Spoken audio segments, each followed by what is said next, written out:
Our next speaker is John Node, who I hope is, who's coming. Good. It's always nice when the speaker is here. It works so much better. We've done it the other way, and no, I don't recommend that. So John Node graduated in 1985 and started working as a mining geologist in South Africa. He returned to the UK to work in marine cable laying, and he completed a master's in sedimentology in Dinosaur Provincial Park. This led to a full-time PhD working in Eastern Borneo, after which he joined Shell International working Middle East exploration and in several production roles. He moved to Shell Canada in Calgary in 2006, followed by senior geosciences roles at several major oil companies. Since 2017, he has run many field trips, core logging courses, and is taught at 2 universities. He joined Stantec as a qualified paleontologist in 2022 and now undertakes site monitoring for new pipelines and construction projects. He also does very good interviews. If you saw the CTV interview on Wednesday about the symposium, really good. Hopefully that's why you're all here.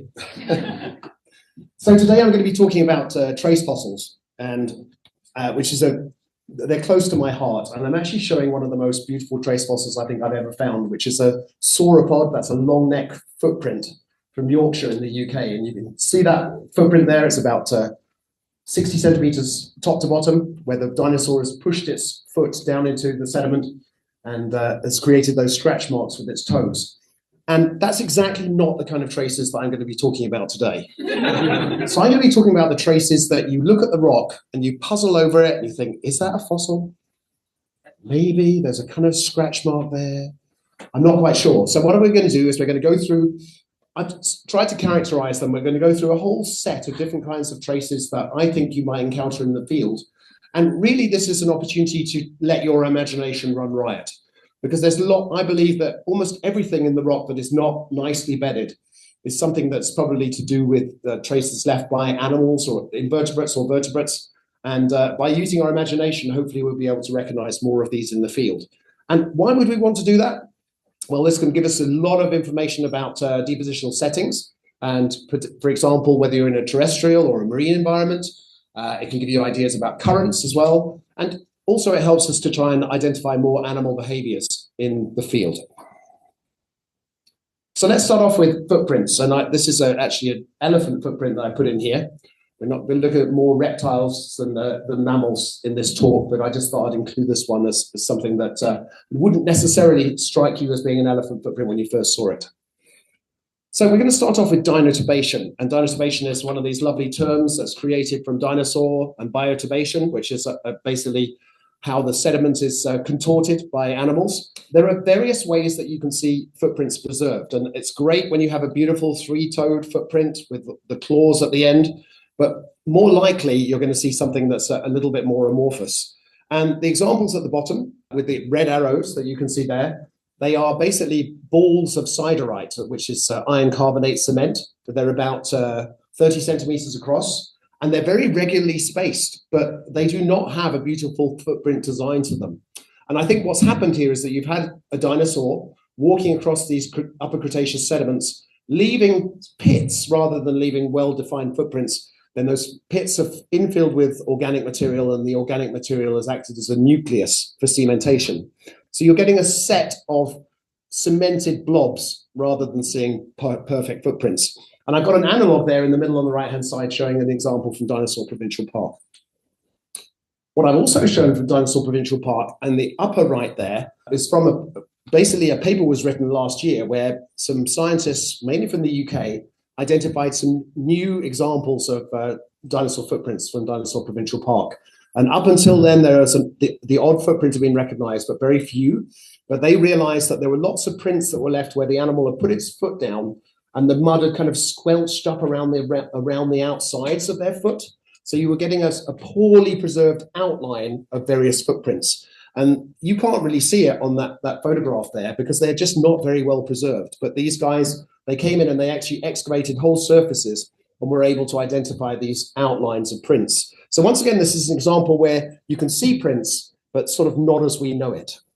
Moving on from this, what if things get really muddy? I'm sure all of you have been out in muddy conditions. You've got your wellies on, And by the time you've walked a few paces, your wellies are now the size of a football, American or UK football. And that doesn't really make any difference. And you're trying to shake the mud off your feet. And I can tell you that ancient reptiles and dinosaurs had exactly the same problems. So I've got an example here from Gansfontein in South Africa, in the Karoo, where this bunch of reptiles were making their way through a lagoon.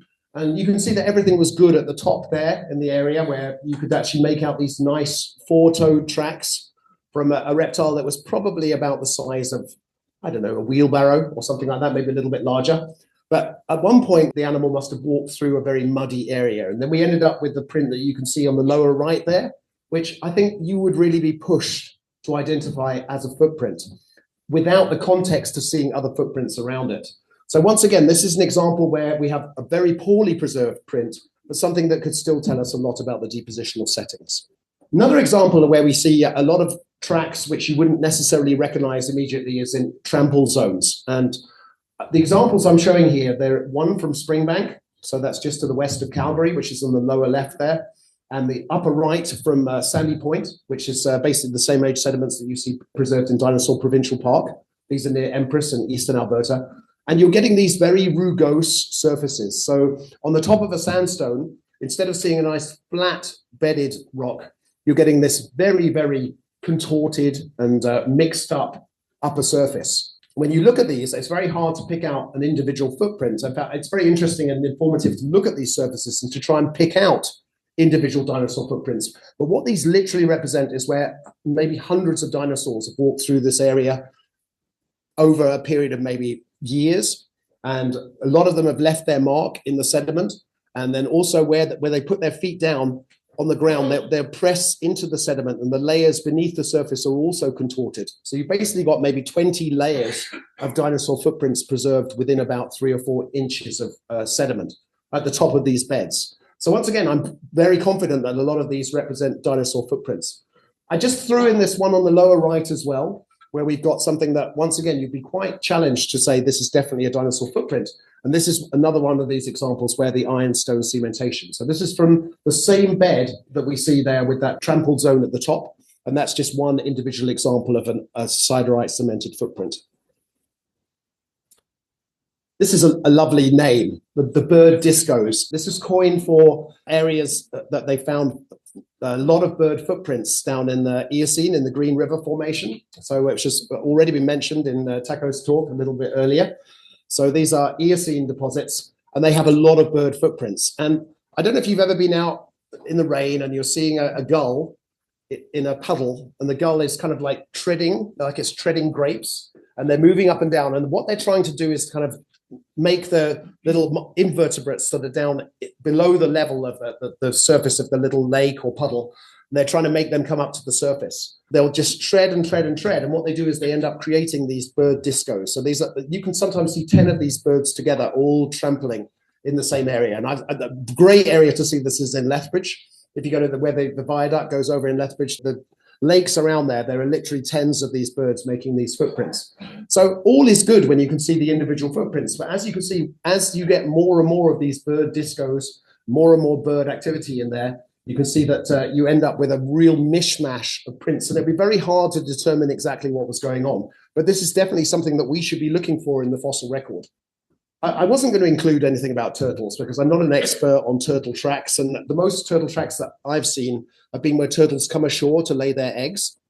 And it always seems like they're leaving a kind of trail for any predators, because in the lower left here, you can see an example from Galapagos where a green turtle has come up the beach and then it's dug a big hole and it's buried its eggs. And I mean, if I was a sensible iguana, I would go straight up there and start digging and I'd know where the eggs were.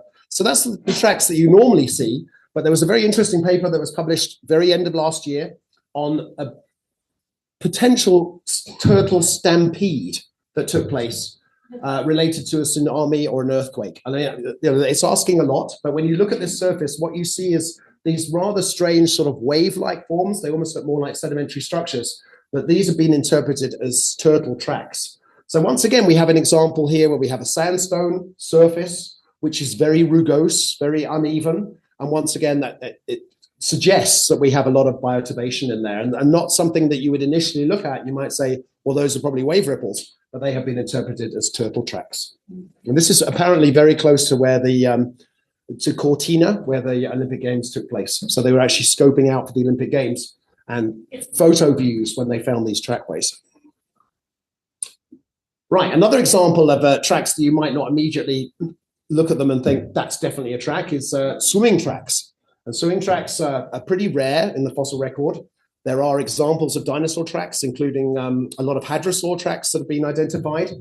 And I've got a nice example here from the Paleocene of Northern Calgary, which is pretty cool. We've been doing some monitoring for Stantec and some construction sites which are owned by Brookfield. And I just want to say thank you very much to Brookfield for their support of the work that we've been doing. And one of the most exciting finds we made last year was a set of crocodilian swimming tracks. I've put the pictures on here so that I've got the teeth up at the top there. And then I've got the swimming traces outlined on the right. And you can see that's pretty difficult to see exactly what they are. I have another example from a Cretaceous mine on the left there at the bottom as well to try and give you an idea. But what I'm going to do is to zoom in on that area where I've got those red dashed lines, and this shows what the track actually looks like. So what we've got there is that where I put track, there's 3 toes there, and that's quite interesting because crocodiles actually have 4 toes. So only 3 of the toes are actually being used as it's scudding along the riverbed. And then as it's scudding along, the paw is scraping back behind the track itself and leaving these scrape marks behind. And we have very similar examples which have been identified in Utah. In fact, I talked to the paleontologist at the St. George Field Center there, and we talked about these tracks and ones that he's identified and compared them so that we were able to get a nice analog. These scrapes are very, very typical as well. So I put in a picture of a crocodile making modern versions of those tracks as well. So this is pretty special. I believe these are the first Paleocene crocodile swimming tracks identified in Alberta and possibly in North America. So let's move on to invertebrates. And I've got a little picture here showing a piece of fossil wood. I'm sure many of us have fossil wood in our collections at home. But what you'll see with this one, it's got lots of holes in it. And almost certainly these holes were made by some kind of insect that was boring into the wood. So when you do go out and collecting the petrified wood from places like Drumheller, just make sure that you take a careful look at them and see whether they have any burrows or holes in them that might have been created by insects. And the same with fossil leaves as well. I'm going to show you these Unionid traces here. So Unionids are freshwater bivalves. They're still living around in modern times. So if we went down to the Bow River, if anybody wants to go down there after the conference finishes this afternoon, then I'm happy to go down with you. We'll wade around and try and find some of these in the shallows. They're very interesting, actually, Unionids. They have an interesting life cycle that when they get hatched from eggs as little wigglers, and they have to go into fish's gills to mature before they can become proper full-blown bivalves. Anyway, these bivalves, they live on the riverbed and they wander around on the riverbed collecting food, but they're pretty vulnerable. So what these particular types of Unionids have done is that they create pits in the bottom of the river. So they're jetting down into the base of the river and creating this almost like an inverted volcano, like a pit. And then fortunately for us, the cementation in this particular outcrops at Cochrane have preserved these. So we're seeing these really nice Unionid dwelling traces. In some of them, you can actually see casts of the shells themselves, which are sticking out. And I think I found probably about 25 examples of these, and I've never found anything published. So a couple of years ago, I published in the Reservoir magazine on these, just to highlight to people that these do exist. So that there are other types of dwelling traces that have been spotted, but not these particular conical ones. Crayfish burrows are another thing that you read about in the literature and you always think, well, of course I'd have recognized one of those, but it's great when they're great. So the example on the bottom right here is from Utah. Really lovely example where we have that layer in the red sediment there with those tubular features, which are crayfish burrows, but they're not normally quite so obvious. And I've seen quite a few of these in places like Dinosaur Provincial Park and across in Manyberries as well. And what you're seeing there is that you get this sort of blob, a vertical blob, often ironstone cemented, so they have a dark color because the iron is slightly rusted.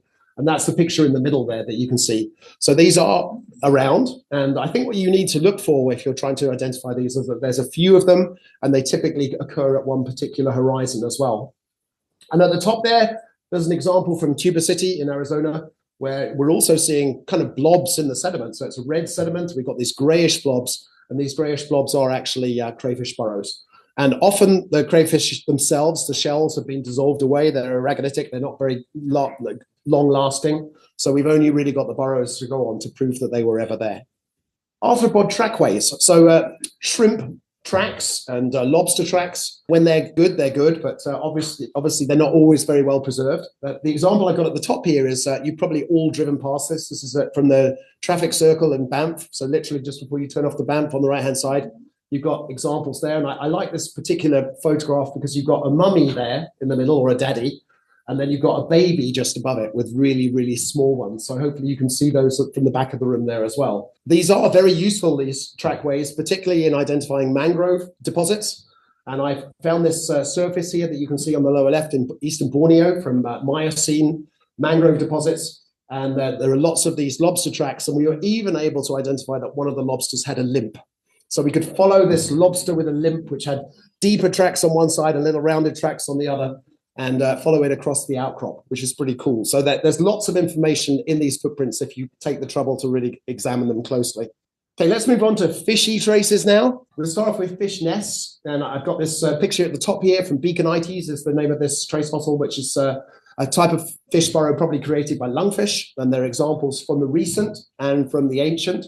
So lungfish can literally bury themselves in the sediment for 4 or 5 seasons and wait for things to get wet again before they come out from these burrows. Now, I was going to show you a pretty boring picture that I took while we were in the field on the Kiscatanor River, which had a bunch of black dots just at the edge of the river. Unfortunately, I can't find it in my collection at the moment, but those dots are often, when you see fish nests, they are pretty regularly spaced because the fish are trying to all pack themselves into quite a small area. So look for those patterns in fluvial sediments, in river sediments. Another new paper that was just actually published in January was talking about a new discovery in the Weddell Sea, where they found no less than 60 million fish nests over an area of about 240 square kilometers. And they were regularly spaced as well. I've just got an example here of 2 of them in the photo. So this is a particular kind of fish, which I think is called an ice fish, which is pretty likely in the Antarctic. But you can see that these nests, you wouldn't necessarily recognize them as a nest if you saw them in the field, but it's definitely something to look out for. So if you see these unusual circular features, particularly if they have material in them that might have been collected by a fish trying to impress its mate, then these are something that you could then recognize as being fish nests. Actually, of all the things I'm presenting today, I think these are the least recognized and the most common, by the way. So really keep an eye out for fish nests. Fish feeding traces kind of go along with the fish nests in some respects. So this is a piece of core here on the lower right from the Cardium. And you can see that we've just got this scour surface with pebbles in it. And I was chatting to JP Sonnefeld from U of A about this. And he was pretty confident that this was actually a feeding trace from a sturgeon. So the sturgeons, they blow water from their mouths into the sediment to try and move the sediment away and to allow invertebrates to be exposed, which they then eat. And then those scours can sometimes fill up with pebbles as well. I've got another example at the top there, which I believe is from a fossil ray feeding trace, where the ray has also used its flippers to fan the sediment. And there's a model example down there on the lower left. So they're creating these feeding traces. Once again, if you were looking at a bedding plane, then really look for any irregularities in the bedding plane, because they could be footprints, but they could equally be something to do with a fish feeding trace as well. This is an unusual trace fossil that you don't see very often. It's called Undichna, and it's basically a sinuous trail left by fish when they're swimming along on either the base of the river or in a pond that's got so low and there's so little water that the fish is forced to drag its fin along the bottom. So what you can see here is you can see these little scratch marks here all the way up. And these are Undichna. So that I've got that picture there because they are a little bit difficult to see, but that's something, once again, that you should be looking out for in the fossil record, because it gives you lots of information about what's going on. You know the water depth is likely to be very shallow. You know it's almost certainly going to be terrestrial, because in marine it's unlikely that these will be preserved. So you can get a lot of information from these features. And we're going to finish off by talking about some bird structures. This is my second favorite trace fossil. This is modern, obviously, because you can tell by the plastic bottle that it's not an ancient specimen. So what's happened here? I actually watched this being created. So a gull was wandering along the beach in northern Holland, and it saw its reflection in the bottle. and it attacked its reflection. And so it attacked and attacked and attacked. So all of those footprints are made by the same bird. And eventually it became disgusted that this bird didn't fight back. So it wandered off again. So what I'm trying to show with this picture is that there are lots of behaviors. Just imagine birds of paradise, you know, that they make these special bowers, they do all these courtship dances. And wouldn't it be awesome if we could start recognizing that in the fossil record? So it's not just saying, hey, there's a footprint, but it's like, what is that footprint doing? Maybe it isn't just wandering along. Maybe it's actually having a fight with itself. Maybe it's doing something special. So it's worth keeping an eye out for these. Probably the most common bird feeding traces are prod marks, prod and probe marks. And I've got an example here at the top from Glenmore Reservoir. So you don't have to go very far to see these. And this is obviously modern. And what we're seeing here is a bird that's poking its beak into the sediment. And if you look carefully, you can see that it's actually got its beak slightly open, because you don't want to poke your beak in when it's closed, otherwise you're not going to get any food. So you can actually see the twin little marks there. And this is another feature that I think is very rarely recognized in the fossil record. And even if the sediment is a little bit firm, so it's not preserving the footprints, then it's still very likely to preserve the probe marks. So looking at that picture at the bottom there, what I've got is a surface that's got bird footprints on it. It's from the Miocene, from eastern Borneo. If you look at the right-hand side there, I've interpreted the footprints, but I've also interpreted a few probe marks as well. And I'll be honest with you, I was excited to find the footprints, and I wrote about the footprints in my thesis, but it took me another 2 years before I actually recognized that there were feeding traces in there as well. And those feeding traces are made by probers. That's the technical term, apparently. And I've got a picture of some of the probers that might be making these prod marks and probe marks in the sediment. This is another one, lovely trace fossil. This is a Swish trace fossil, also from the Miocene of eastern Borneo. And when I found this, I wondered what it was. And I have to thank Murray Gingras for pointing me in the right direction, that this is something like an avocet-like bird that's using its beak and swishing its beak backwards and forwards in the sediment. And that's the trace that it leaves behind. So this is in a sandstone. And I can confidently say that I wouldn't have known this, what this was when I first found it. But anything weird that you see in the fields, rather than ignoring it, get some photographs and show it around and try and, so at least people get to look at it and try and work out what it might be. There are lots of examples of middens around the world where animals are eating their prey and then they're leaving the bones behind. And I guess a pile of bones cannot really be described exactly as a trace fossil. In some ways it's a trace fossil, and in some ways it's a group of fossils. But you definitely see examples of this. And the example I've shown on the upper right there is an eagle nest, golden eagle nest from Grand Cache. We already mentioned Grand Cache today. This is slightly different. And there was a dead bighorn sheep in the nest. Basically a skeleton that was left of the bighorn sheep, and bits of the skeleton had fallen out of the nest to the ground.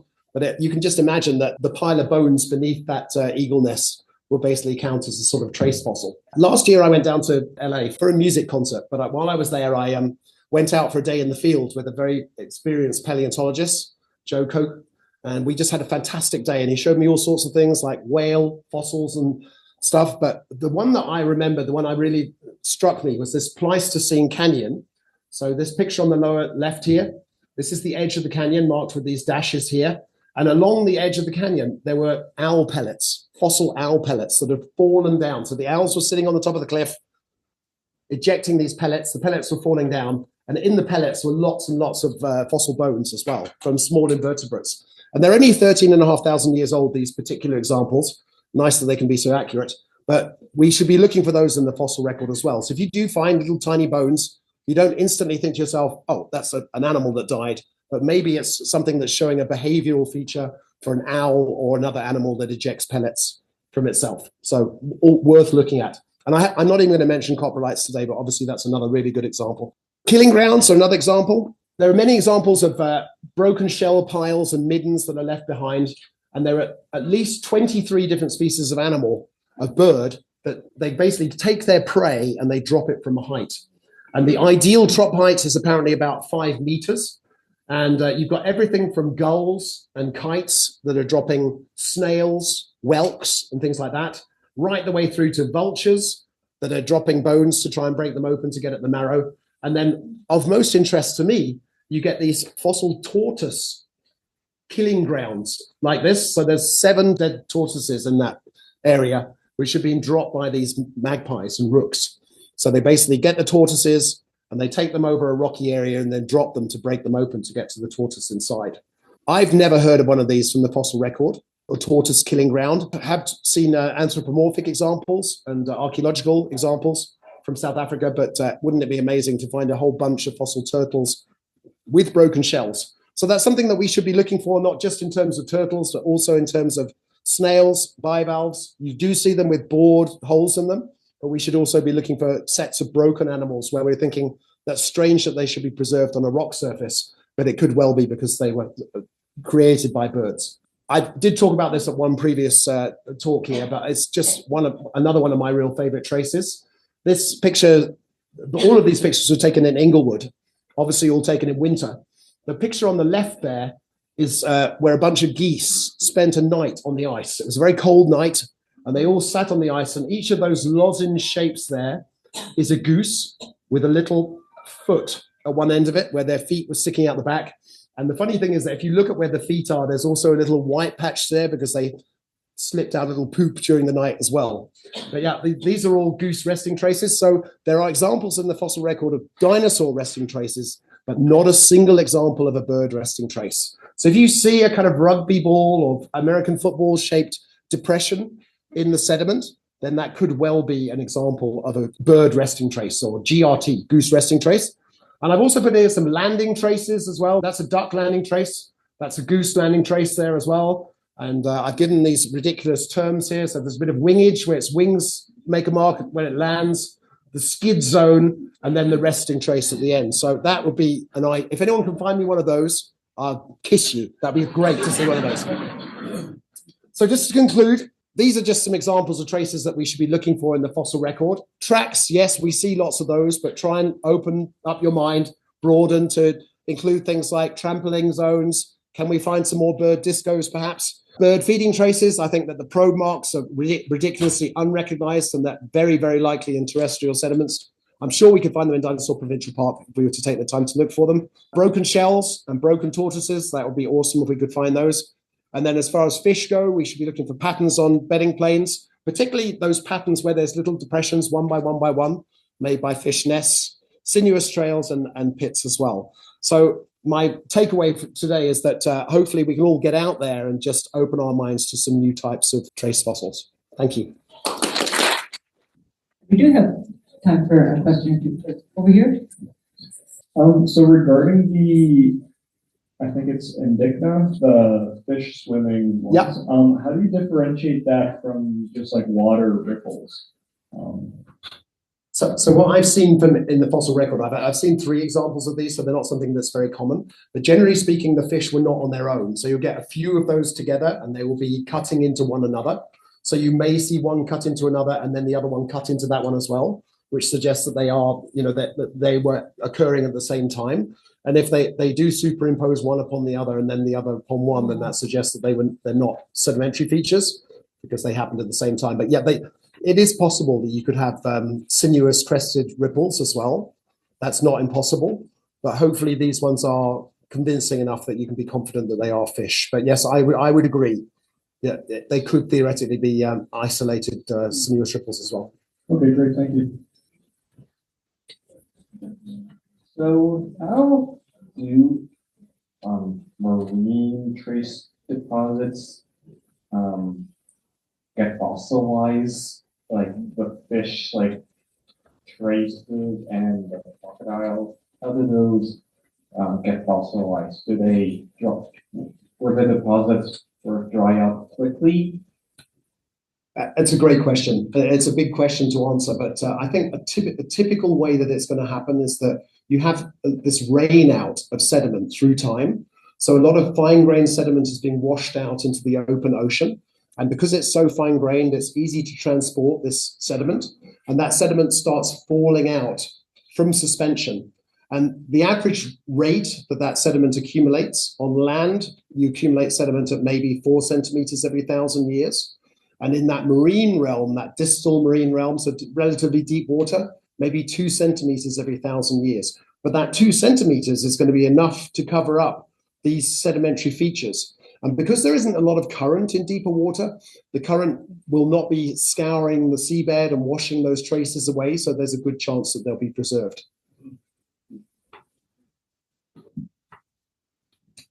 Good, okay. So, thank you very much, John, for excellent talk.